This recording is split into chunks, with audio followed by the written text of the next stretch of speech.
Atuey de Camps es un político intenso.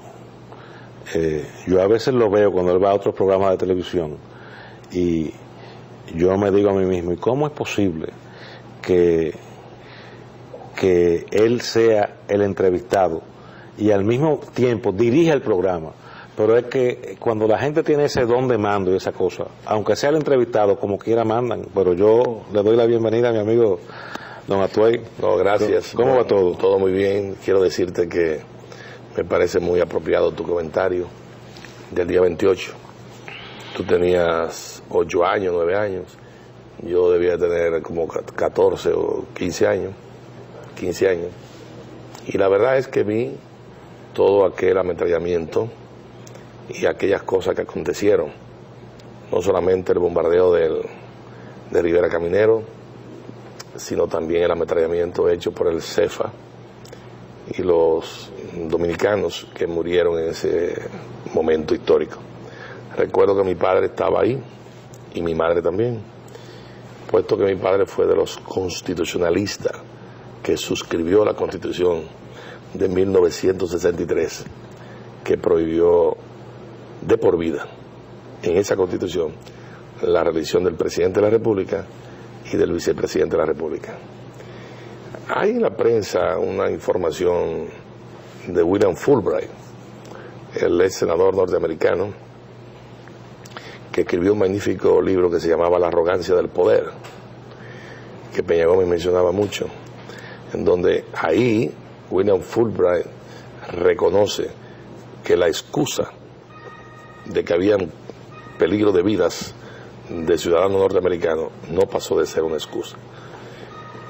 Y luego usted observa las explicaciones en la memoria de Lyndon Baines Johnson, en donde se establece que a solicitud del presidente del embajador norteamericano se envió, y de dominicanos también que exigieron, se envió la 82ª compañía aerotransportada de los Estados Unidos con 42.000 marines norteamericanos.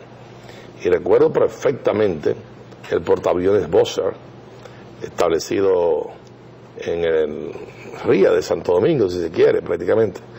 Y también cómo ese portaaviones se recogía a la gente que iban del Hotel Embajador, donde iba. Recuerdo a Rafael Bonilla Ibar, recuerdo a... Había muchos dominicanos que querían que se lo llevaran también. Se fueron. Les rogaban, sí. Por favor, llévenme. Se fueron muchos dominicanos. Y la verdad es que no hubo ningún riesgo de vida hasta tanto no se produjo el desembarco y el llamado cordón sanitario que dividió en dos. Esa es parte de la historia, y la verdad es que esa vergüenza histórica nunca jamás debía recibirla la República Dominicana ni ninguna nación del mundo. Bueno, yo creo que la revolución fue una cosa terrible, pero a mí me parece que, aunque yo no abogo porque se silencie nada en la historia, eso yo creo que es bueno que se hable de eso y que se analice de una manera académica o fría. Quizás ha pasado ya suficiente tiempo para que eso se haga. A mí lo que me ha molestado siempre es que ese es un tema que levanta muchas ronchas. Entonces, esa roncha impide a veces que el análisis sea sereno y juicioso. Porque hay muchas cosas de la revolución que realmente a mí siempre me han molestado. Por ejemplo, todo el que cogió un fusil quiere que le digan comandante. Sí. Y hay muchísima gente que cree que por haber tirado 4 tiros... Era comandante. No solamente que era comandante, sino que la patria tiene que estarle permanentemente agradecida. Yo creo que la gente que estaba del bando constitucionalista peleaban por un ideal que era noble. Pero yo creo que del otro lado también había mucha gente que estaba defendiendo las cosas en que creían. Sí, confundidos entonces, o pueden haber estado confundidos mucha gente que estaban obedeciendo órdenes. Sí, así es. Pero yo no creo que en ese tipo de conflicto, que era una guerra civil, pero recuérdate, toda la razón estuviera de un lado o toda la razón estuviera del otro. Pero la razón era muy sencilla, ¿eh? Fue un gobierno democrático que se eligió. Sí, hombre. Y ese gobierno fue derrocado. Claro que sí. Ahora, recuerda que de aquel lado también los estudiantes, los cadetes, abandonaron justamente aquel lado, porque eran los más aventajados, si se quiere, en términos de formación intelectual. Y de ahí la ruta de los cadetes prácticamente que no pudieron entrar aquí, pero se fueron a San Pedro de Macorís. Sí, hubo algunos que terminaron, creo que fue en Cotuí o en Salcedo. Eso es parte de la historia.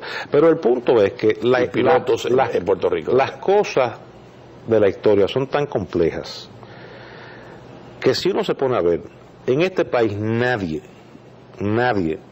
ni siquiera gente que experimenta con adivinaciones y leyendo tazas y cosas de esas, nadie, 3 o 4 meses antes de la revolución, hubiera dicho que Francis Camaño iba a ser el líder de la gente que estaba. ¿Por qué? Porque él era hijo de un secretario de las Fuerzas Armadas de Trujillo. Y hasta ese momento era considerado uno de los oficiales represivos de derecha más importantes que había. El jefe de Caco Blanco estuvo en Palmasola. Y había estado siempre del lado de las personas que ocuparon los gobiernos que hubo después del golpe del 63. Pero fue un hombre honesto. Entonces, y reaccionó contra la corrupción que había en los cuarteles. Pero por una cuestión de circunstancias, él se ve su amistad con alguna de la gente que sí habían estado maquinando para hacer una revolución, como el coronel Fernández Domínguez. Sí. O sea que él se ve en esa situación. No una revolución, una restitución del gobierno de Juan Bosch. Entonces, yo creo que eso, yo no sé si ha pasado suficiente tiempo como para que la gente hable fríamente de eso. Por supuesto que sí. Eso levanta, yo creo que muchas pasiones todavía. Bueno, Trujillo lo justicia en el 62 y todavía tú ves las versiones dependiendo del cristal con que se mire en el enfoque de Trujillo, ¿no? A Euclides Gutiérrez, a Trujillo la trágica aventura del poder personal hecha por Robert Krausler y los distintos enfoques. Nos hemos metido en un tema profundo de la historia. ¿Por qué no venimos al presente? Vamos a donde usted quiera. Mire, licenciado de Camps, viniendo para acá, yo vi en varias esquinas el periódico de la tarde de hoy y el titular lo que dice es: el cardenal le entra a Tuey. Un editorial, un titular bastante subjetivo, ¿no? Y sugerente. Entonces, ¿y por qué que me entra? Yo creo que eso es un tema que es interesante que lo dilucidemos, pero pasamos tanto tiempo hablando de historia que se nos fue el primer segmento. Así que vamos a hacer esta pausa y desde que yo regrese el licenciado de Camps me va a explicar o vamos a conversar, porque la mayoría de ustedes sabe por qué que el cardenal le ha entrado, pero vamos a hablar de eso, que yo creo que es un tema mucho más actual que la revolución. No se vayan, por favor. La prensa de hoy lunes por la tarde, el periódico Nacional, que es el único que sale por la tarde, tiene un titular expresando que su eminencia reverendísima, el cardenal Nicolás de Jesús López Rodríguez, ha criticado al licenciado de Camps por la polémica que éste ha sostenido en los últimos días con el presidente de la Junta Central Electoral. Yo vi las declaraciones tal cual él las dijo, de mi amigo el licenciado de Camps, y me parecieron un poco fuera de tono, porque no es su costumbre hablar de esa manera. Una cosa es que algún líder político acostumbrado a usar un lenguaje soez vuelva y lo haga, y otra cosa es uno que por más ríspido que pueda ser su verbo en algún momento, siempre guarde las formas. Mi opinión personal es que el licenciado de Camps en ese momento tenía motivos justificados para estar incómodo, pero me extrañó mucho que fuera tan duro con el presidente de la Junta y que después, al otro día, yo los viera también en televisión dándose un abrazo. ¿Qué es lo que ha pasado, licenciado? Explíqueme, por favor. Porque, mire, a mí de verdad me extrañó muchísimo que usted usara unos términos tan duros contra el presidente de la Junta. Aunque yo entiendo que por la manera en que lo habían criticado usted estaba realmente muy incómodo. Muy bien. Lo primero, un gran saludo y las gracias a ti por esta invitación y decirte que a esta hora donde aparentemente el músculo duerme y la ambición descansa, yo he podido ver que lo que estoy aquí he sido víctima o beneficiario, si usted quiere, desde otro punto de vista, de 3 spots del gobierno. Interesante, mete el dedo aquí, que la jaivita no está aquí, etcétera, etcétera, etcétera. Entonces, guardando la diferencia, y si usted me lo permite, y habidas cuenta de que estamos el día 28, justamente una fecha de abril del 65, donde intervinieron los norteamericanos, si es posible bajar un pequeño spot de televisión que yo traje muy breve. Hay que ver si lo tienen, ¿lo tienen? Cue el número 2, por favor. Dice versión 2. ¿No lo tienen? Póngalo, que yo se lo mandé, por favor. Y avísenos en lo que seguimos conversando. Bueno, esto lo estamos... En lo que seguimos conversando. Bueno, pero está bien, vamos bien, a seguir conversando. Que lo vayan, el número 2, Q, por favor. Bien, sale Juan Bosch ahí. Bien, fíjese. Yo lo he visto a usted muy enojado en ocasiones. Sí. Y usted no tiene pelos en la lengua. Y usa un lenguaje ríspido. Es más, lo he visto con un lenguaje fuerte, empleado hasta en la puesta en circulación de algunas de sus obras, contando anécdotas de altísimo sentido, no solamente de humor, sino también erótico. Pero esa es una libertad que yo, por supuesto, le respeto y le confiero, que tenemos todos los dominicanos. ¿Cuál es la razón, la causa de esta situación? ¿Cuál es la génesis? ¿Por qué? Porque se supone que el Génesis es el primero de todos los libros que permiten justamente llegar a este tipo de planteamiento, de conclusión. Está ya listo, ¿no? El número 2, por favor. Doctor Leonel Fernández Reina niega la historia de su partido y la del profesor Juan Bosch. Ahí están los hechos. 1962-63, Juan Bosch prohíbe la reelección de por vida, tanto presidencial como vicepresidencial. La Constitución del año de 1963 consignaba en su articulado las reglas de la no reelección, y el presidente Bosch anunció que no permanecería en el poder más allá del periodo para el que había sido electo mucho antes de que se aprobara el Pacto Fundamental de 1963. Cuando las tropas norteamericanas hicieron prácticamente imposible el restablecimiento del gobierno derribado en 1963, el pueblo siguió peleando y derramando su sangre por los principios inscritos en la Constitución de 1963, de tal modo que la revolución adoptó el nombre de constitucionalista. Entre los principios defendidos con las armas en el 1965 estaba naturalmente el de la no reelección. El doctor Leonel Fernández, con sus ambiciones y su insaciable glotonería de poder, imita al gobierno de Hipólito y de Miguel Vargas y se quita la careta demostrando que son iguales, ni los que estaban ni los que están. El próximo 16 de mayo, vota 6. Partido Revolucionario Socialdemócrata, el del Toro Negro. El comercial eso era, pagarlo, ¿eh? Eso era, no hombre, no, eso... ¿Será Freddy Vera Goy? Yo hice una pregunta que tenía que ver con una cosa y el licenciado de Camps me ha pedido que pase un spot que tiene que ver con otra. Por lo del 28 de abril. Pero bueno, ¿Y la revolución? los amigos de él lo queremos así como quiera. Licenciado, Paso a responder. usted abusa de mi cariño por usted. Muchas gracias. Pues bien, volví al tema del Génesis y te quiero decir que lo que genera todo esto es unas expresiones desmadradas, violentas, capciosas, irrespetuosas y cuestionadoras de mi conducta por parte del presidente de la Junta Central Electoral. Y yo le tengo mucho afecto al cardenal, pero ahí no hay cardenal que valga, cuando alguien me toca el tema moral. No lo hay.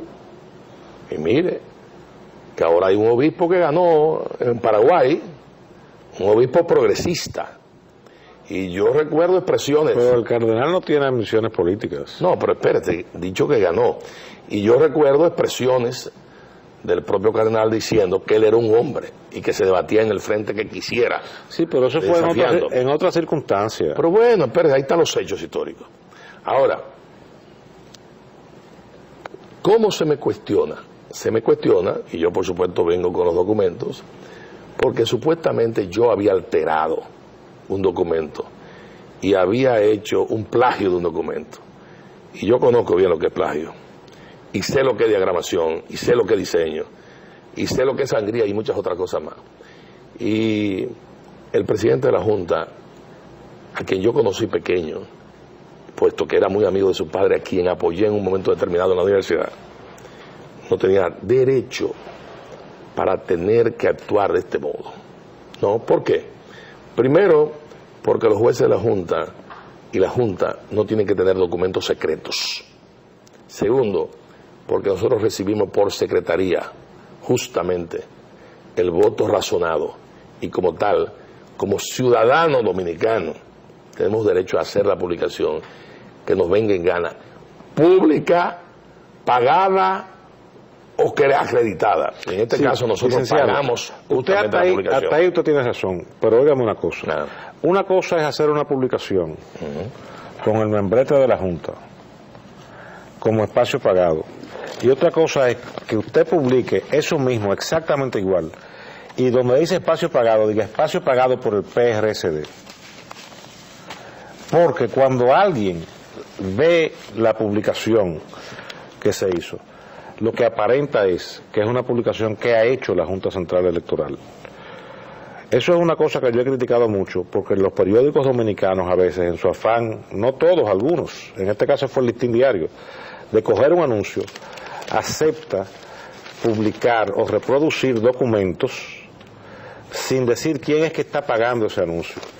Entonces, usted tiene razón, usted tiene derecho a publicarlo, si es un documento público. Lo que pasa es que el anuncio no decía, según yo recuerdo, a menos que yo esté equivocado, en cuyo caso le pido excusa por anticipada, no creo que decía pagado por el PRSD, sino simplemente espacio pagado. Mire. Pero estoy en lo cierto, ¿no? Mire, no, usted no está en lo cierto. No, no. Decía PRSD. No. Perdón. Usted como ciudadano puede perfectamente recibir de este canal, puede recibir de cualquier y pagarlo, y la Junta por igual. Ahora, este anuncio tiene, si se hace el close-up, aquí está, la reproducción del facsimile dice espacio pagado. Sí lo dice espacio pagado. Ahora, que usted tenga que decir Unión Cívica Nacional, Partido Reformista y demás, mire, déjese por favor de ese tipo de argumentos, claro, porque en este país, no es un argumento. Ahí está, óigame, no, porque no llega a ser argumento. Mire, ahí dice espacio pagado, y esto reproduce absolutamente, totalmente, este documento entregado en la Junta, que parte de la discusión, en donde obviamente tuvo que batirse retirada el presidente de la Junta, es porque él no conocía ese sellito. Aparentemente.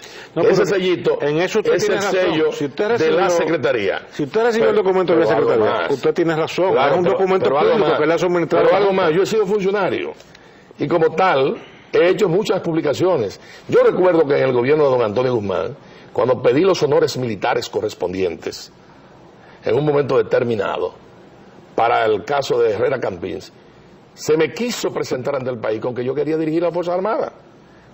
Y yo tuve que hacer publicaciones en espacio pagado de todos los anteriores presidentes de la Cámara de Diputados donde efectivamente sí lo habían hecho.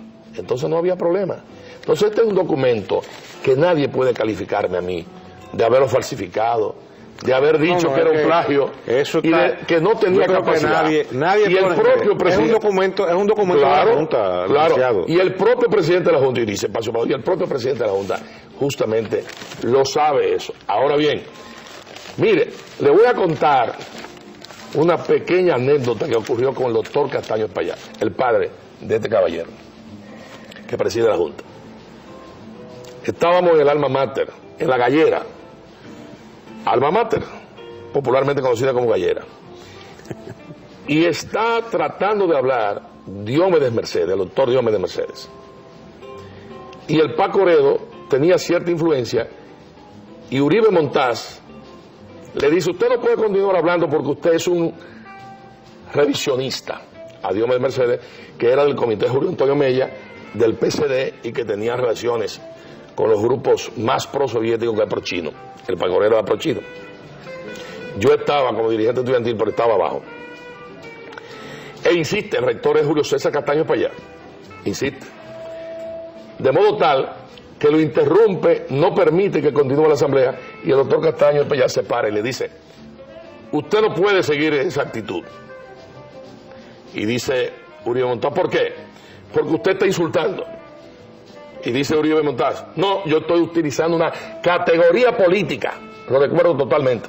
Y el doctor Castaño Payá le dice: puede ser una categoría política, pero es la forma en que usted lo está diciendo. Efectivamente. La forma en que lo dijo el rector, el presidente de la Junta Central Electoral, fue cuestionadora de mi conducta. Y yo recibí llamada, la primera que fue de mi madre de Nueva York. Y yo respeto mucho la familia de Castaño Guzmán, pero nadie tiene derecho a cuestionarme, ni el cardenal ni nadie, porque yo no le he dado motivos para ello. Ahora bien, cuando tú estás en política, tú tienes muchos mecanismos. Uno, cuando llegas a esos extremos de que alguien te cuestione en función de plagio, de conducta, de robo, de qué sé yo qué cosa, tú tienes dos formas: o ignorarlo o responderle. Yo no lo podía ignorar, porque en honor a la verdad siempre le he tenido afecto a esa familia. Entonces le respondí. ¿Cómo le respondí? Bueno, que el señor cardenal entienda que el presidente Balaguer es un grosero, que es una persona atrevida, que es una persona X, como quiera calificarlo el cardenal. Ese es un problema del cardenal. ¿Y qué tiene que ver el presidente Balaguer con esto, licenciado? Porque lo que yo he repetido es una expresión que utilizó el doctor Balaguer contra un líder político en un momento determinado. Y la voy a decir y repetir las dos. Una, cuando el doctor Balaguer lo iban a buscar preso para un interrogatorio de parte de un procurador general de la República, que el doctor Balaguer le dijo: ese es un baboso. Y por supuesto no lo fueron a buscar. Y el otro, y ustedes deben recordar que cuando a mí en un momento determinado me quisieron ir a buscar, yo dije que estaba en mi casa, que estaba leyendo el libro de Balaguer, de la sangre del 61 hasta el 30 de mayo hasta el 65, y que no me iba a mudar de mi casa, y que de ahí iba a ir solamente a la funeraria a darle el pésame al señor Vitienes, o a la familia Vitienes, porque había muerto el pater familia de la familia Vitienes. Balaguer dijo eso. Pero el doctor Balaguer también, refiriéndose a otro líder político, expresó que se había hecho pupú fuera del cajón. Y refiriéndose a otro líder político, dijo que no valía más que un papel sanitario usado. ¿Te lo recuerdas? Usted es un hombre de buena memoria. Entonces yo me permití libremente, sin el consejo de nadie, responder justamente con alguno de esos calificativos, que es un derecho que tengo. Ahora bien, quizá le molestó al cardenal que usted añadió lo de una soja de pringamosa. ¿Cómo fue? Que usted añadió lo de una soja de pringamosa. Bueno, la pringamosa mucha gente no sabe lo que es, pero si se usa para lo que usted sugirió que debía usarse, eso pica como el diablo. No solamente eso, mire, Cardenal es vegano y yo soy vecino de él. ¿Por qué? Porque Cotuí pertenecía como común a La Vega.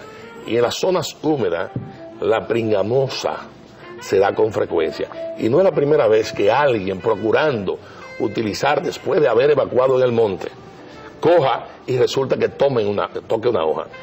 Como probablemente el amigo presidente de la Junta Central Electoral es capitaleño y no sabe mucho lo que es pringamosa, es importante saber lo que es la pringamosa, porque no se trata de una mala planta, pero eso sí, el que la tocó obviamente tiene problemas, porque hemos caído entonces, perdón, permítame. En una pregunta que sí, pero es que tengo que hacer una pausa y podemos seguir hablando de esto hasta que se acabe el programa. Muy bien. Pero si yo no paso anuncio, no puedo hacer programa. No, y yo me alegro mucho porque hay muchos anuncios. Bueno, gracias. Se ve que el programa se ve y vende. Bueno, gracias. Vamos a la pausa y regresamos con esta interesantísima explicación después de la pausa. No se vayan, por favor. Yo no quiero que se acabe el programa hablando de cuestiones tan terribles como el motivo de la polémica entre el licenciado de Camps y Julio César Castaños, presidente de la Junta Central Electoral. Dice las palabras que yo repetí, que había dicho el doctor Balaguer. Yo entiendo las posiciones de cada uno.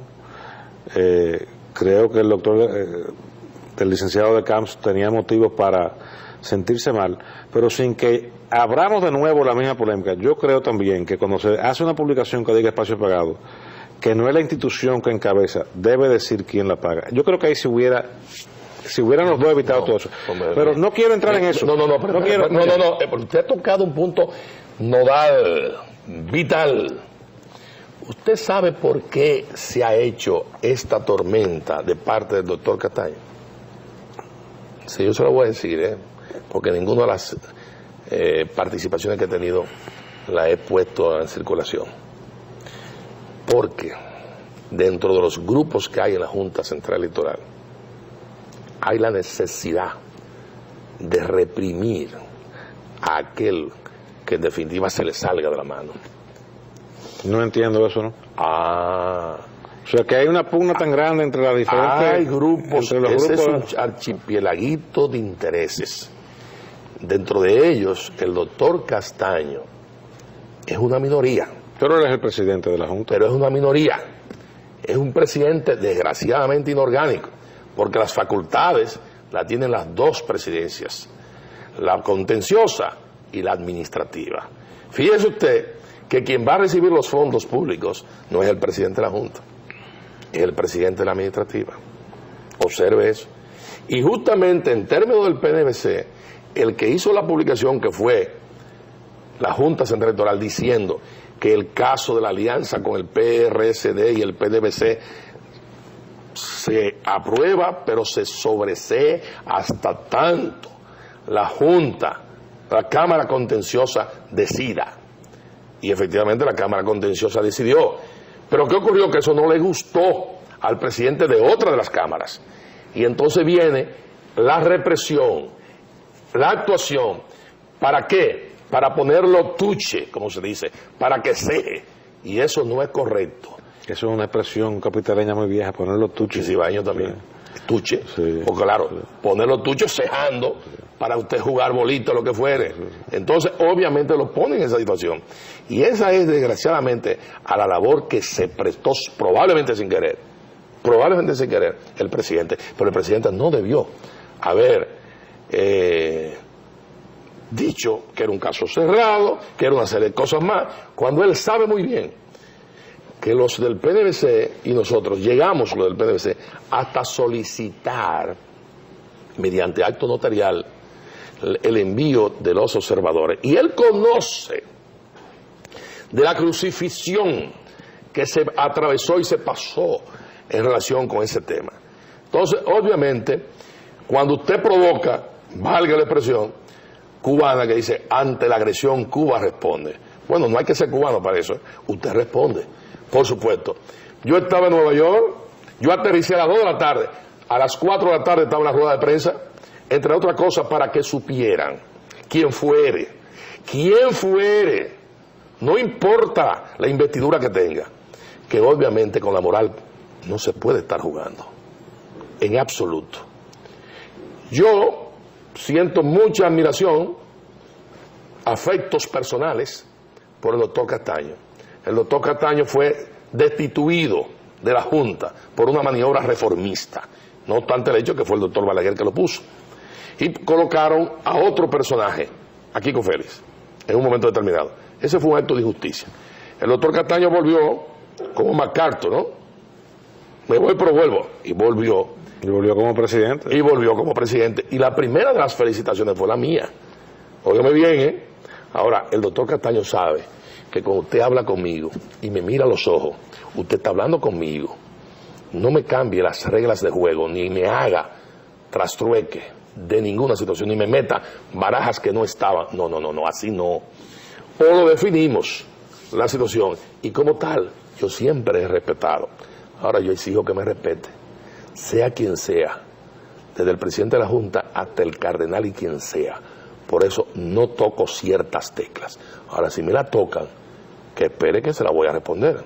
Y ahí el por qué yo utilicé las expresiones del doctor Balaguer, que pudiera utilizar también otras, de otros líderes políticos. Fíjese un hombre de la magnitud del doctor Balaguer, que tuvo que usar esos expedientes ante algunos desmanes producidos por algunos dirigentes políticos que eran merecedores de esa respuesta.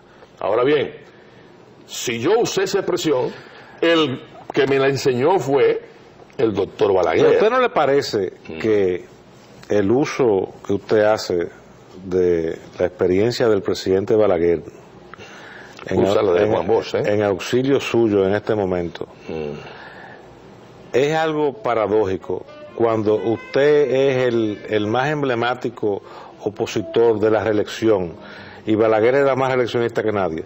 Entonces, Balaguer era bueno, aunque fuera reeleccionista, para usar sus expresiones escatológicas, pero malo cuando quería reelegirse. Ahí usted me confundió un poco. Mire, porque usted está usando como comodín en defensa suya a la persona que, aunque yo sé que ustedes personalmente, aunque fuera de lejos, se tenían un respeto y un aprecio. Se tenían un respeto y un aprecio, aunque fuera de lejos. Usted está usando un argumento balaguerista en defensa de una posición actuaicista. Mire, déjeme decirle lo siguiente. Primero, yo no he buscado exactamente un molde, un patrón. No. Tengo y asimilo con usted de distintas personas conocimiento, experiencia y hasta enseñanzas. El hombre dominicano que más me ha influido a mí es obviamente los padres de la patria y su sacrificio. En el caso de Duarte, el que más se parece a Cristo por su sacrificio y cómo murió. Ahora, el político dominicano activo que más me convenció fue Juan Bosch y el segundo José Francisco Peña Gómez. Pero Balaguer fue una realidad monstruosa, una verdadera realidad. Y oiga, cuando a Balaguer lo van a buscar preso para un interrogatorio, o que él dice, ese es un baboso, era en el gobierno donde yo era secretario de Estado, y yo había advertido que eso era un error. Óigame bien, ¿eh? Es decir, que a mí me complació esa expresión del doctor Joaquín Balaguer, no obstante haber sido opositor, porque era correcta. Cuando el doctor Balaguer utiliza las otras expresiones y demás, óigame, yo fui contrario al doctor Balaguer, pero el doctor Balaguer tenía de cierto modo razón. Ahora bien, que el doctor Balaguer fuera un insultador, no, es que lo llevaron al extremo de tener que hacer uso de esos recursos para ser aleccionador. El recurso que yo voy a hacer es interrumpirlo, porque tenemos que hacer la pausa. Vamos a la pausa y regresamos inmediatamente, no se vayan por favor. Yo no puedo terminar el programa sin preguntarle al licenciado de Camps cómo cree él que le va a ir a la cuarta vía y su candidato, mi amigo Eduardo Estrella, en las elecciones. Pero tiene que ser una cosa breve porque ya se acabó el tiempo. Eduardo Estrella es uno de los mejores candidatos. Es un hombre honesto, transparente, que conoce el país, que no ha traficado desde las posiciones que ha ocupado y que debe ser el mejor de los presidentes dominicanos después de Juan Bosch y de algún otro que también ha sido presidente de la República. Y tendría un vicepresidente de lujo. Por supuesto. Usted sabe bien que la candidatura vicepresidencial para mí es un sacrificio. Yo sé. Y que está disponible de quien la quiera, llámese como se llame, siempre y cuando el candidato presidencial acepte.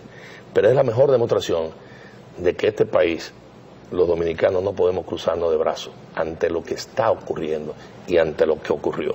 Por eso, Eduardo Estrella debe ser el mejor, representa a la mayoría de los calladitos y representa el voto 6. Bueno, muchas gracias, licenciado. A mí me agrada que usted haya aceptado mi invitación. Se quedaron muchas cosas de las que hay que hablar. Poesía, como faltan, de la poesía erótica suya. Como faltan tan pocos días para las elecciones, yo creo que después que pase el torneo cívico del 16 de mayo, habrá que invitarlo de nuevo para que sigamos conversando. Y no solamente eso, yo quiero decir públicamente que estando con José Báez me siento muy cómodo. Bueno, eso me hace tener que revisarme, porque la idea es poder apretarlo. Usted me aprieta, pero me siento en un gran programa. Gracias, muchas gracias. Muy bien. Les recuerdo que este programa se transmite de 10 a 11 de la noche por Teleradio América, canal 45. Está el audio disponible en HIZ730 AM, está en el website de Teleradio América también. Se reproduce por Color Visión, canal 9, de 4 a 5 de la mañana, de lunes a viernes, y también está en el website de Color Visión. Les agradezco a todos su preferencia por las sillas rojas, les deseo buenas noches y que sueñen con los angelitos.